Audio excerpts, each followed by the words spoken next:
Ni druge, kot da posnamem eno repliko na tale rompompom, ki se ideološko dogaja okrog tele ženske sodnice. Zanč je na Pop TV-ju 24 ur bila neka reportaža o tej sodnici v nogometu, češ, ne.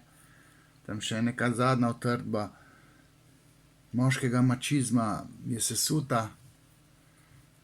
Sej ženske v fuzbalu že obstajajo nekaj časa, se dogajajo tudi številni absurdi na to temo. En največjih, zaradi katerega sem jaz dobil blokado za 1 mesec na Facebooku, se mogoče tudi zaradi tegale videa lahko da fašem blokado.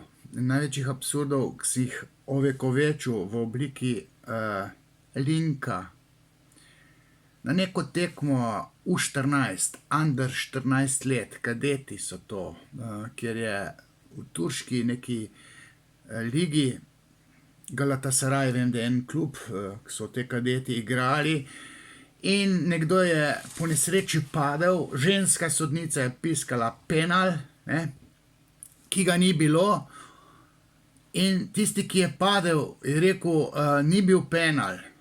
Ženska sodnica, ki nima moralnega razsojanja na tak način skalibriranega kot moški, je pač piskala penal. Na prigovarjanje, da ni bilo penala, se ni premislila, in dotičnik, ki je padel sam, je namerno, ker ima postkonvencionalno moralno razsojanje očitno razvito, iz goljufivega prekrška 11-metrovka jaz gola ne bom dal. In je 5 metrov stran od gola vsekel, za nalašč, ker je sodnica krivično dosodila njemu, njegovi ekipi v korist, najstrožjo kazen. Zdaj jaz pa repliciram, češ, da sodnica ne sodi v moški šport. Še posebej ne v fuzbal, ki je z naskokom, vsaj v tem delu Evrope, pa tudi sveta, z izjemo Severne Amerike, najbolj markantna športna panoga. Svetovno prvenstvo v nogometu zasenči tudi olimpijske igre. Adekvatno v nogometu je kvečjemu tam nek tek na 100 metrov z atletike, Blizu je tudi tam neka Formula 1, fenomen pač tistih, ki se zanimajo za avtomobilski šport. Tam ni žensk voznic v Formula 1, Zdaj, če ženske že igrajo nogomet, ker se pač v objemu zavidanja penisa zgledujejo po moških, to sem jaz ugotovil pač 25 let nazaj, kdaj sem tisti prvi magisterij delal iz področja psihoanalize motivacije. Tam se je eklatantno na prvem faktorju izoliral faktor zgledovanja po moških. Jaz kot takrat še nek študent nisem upal dati temu faktorju ime faktor zavidanja penisa, ampak to je bilo popolnoma legitimno, in vodilna feministka, ki se je zdaj malo že trga, Eva D. Bahovec, D je od Dolarja, Mladena Dolarja, nekoč se mi zdi, je bila žena, je priznavala, češ, je bila moja somentorca, mentor je bil pa Ludvik Horvat, ego psiholog tam na oddelku za psihologijo. Sem jaz to se konzultiral pa tako naprej, Diffovski, Petelini pojma niso imeli, o čem jaz v magisteriju pišem, No, Eva D. Bahovec, ki se kar spozna na Freuda, to ne moram reči, da se ne, sam v eni točki ga pa se suva, češ, da tale, ker ona obožuje Simone de Beauvoir, feministko, lezbiko, ki je napisala Drugi spol, jaz pa Prvi spol, lani. No, Eva Bahovec je tam 95. leta rekla, da upravičeno govorim o faktorju zavidanja penisa pri možatem ženskem športu, kar fuzbal je. No, to sem na magisteriju pisal leta 1995. Ne. Potem sem pa v doktoratu na ISH-ju, Institut Studiorum Humanitatis, sem pa cel šport elaboriral. Zdaj, tale knjiga Šport skozi psihoanalizo, ne, ta je z Bolhe, par mesecev nazaj, sem si jo priskrbel, ker nisem imel več svojega izvoda, in sem rekel, neč, moram imeti eno svojo knjigo, ponatis se mi ne daje, s tem se naj kak drug ukvarja, je pa knjiga razprodana par let že. No, v tej knjigi sem jaz razlagal, kako je šport nastal zaradi ženske.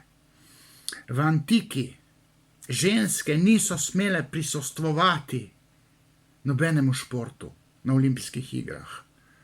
Se je pa ena mama našla, ki je svojega sina gledala in navijala, in ta sin je zmagal tam v enem teku na tem stadionu, in od veselja je tale Joška ven skočila iz ogrinjala in so jo pa nameravali vreči iz pečine, ker je ženskam bil prepovedan ogled športa.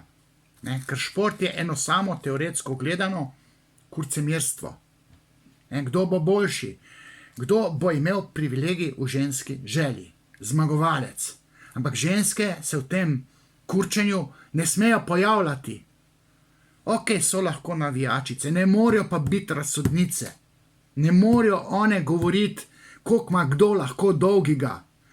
Kdo se upravičeno petelini, kdo se neupravičeno petelini, kdo krši pravila. In kdo je tisti, ki lahko svojemu sinu ali pa mlajšemu moškemu reče, ne, tukaj si pa kršil pravila, ne, to je lahko samo simbolni oče. To je sodnik. Nikakor pa ne ženska, nikakor pa ne mama. Ne? In to je ta point, teoretski fundament, ki sem ga jaz elaboriral pred 20 leti. In zaradi tega pointa teoretskega, jaz trdim, da je absurd, da bo ženska krotila peteline kot sodnica. Da bo ona upravljala tam simbolno kastracijo. Ženska ne sme upravljati simbolne kastracije moškemu. To je poniževanje moškega spola. V moškem športu, v faličnem športu ne sme biti ženskih sodnic, ker je anatomija genitalij skozi Oedipov kompleks in fenomen kastracije tista, ki to eklatantno prepoveduje. Seveda, mi si lahko vse zmislimo, ne? Tudi to, da je drek užiten, tudi to se da indoktrinacijsko infiltrirati med ovce. Ampak moja moralna dolžnost pa je, da kot teoretik, psihoanalitik športa, vse sem preštudiral v tem športu, ne samo tukaj v Sloveniji. To, kar si jaz naredil na področju psihoanalitične interpretacije športa, to ni naredil nihče v svetu. In zato upravičeno trdim, da ženska ne sodi kot sodnica v moški šport. Tako kot moški ne more biti sodnik tam v eni ritmični gimnastiki ali pa v ženski športni gimnastiki in ocenjevati gred,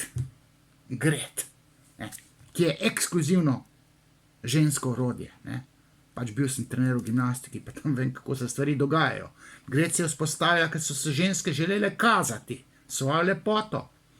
In ko geji prevzemajo vse športne panoge, feminilne, se silijo tudi v ritmično gimnastiko, tudi žensko gimnastiko, sam tam pri gredi jih pa zvije, ker če tam padeš, si pa jajca zjebeš. Wow, sem se uživel v tole. Lahko, da bom spet dobil blokado, ampak gledajte, teorija postulira določene zakonitosti. In kdo drug, če ne jaz, bom par strani razložil. Pač tokrat v povezavi žensko sodnico v fuzbalu. Toliko sem imel danes povedati.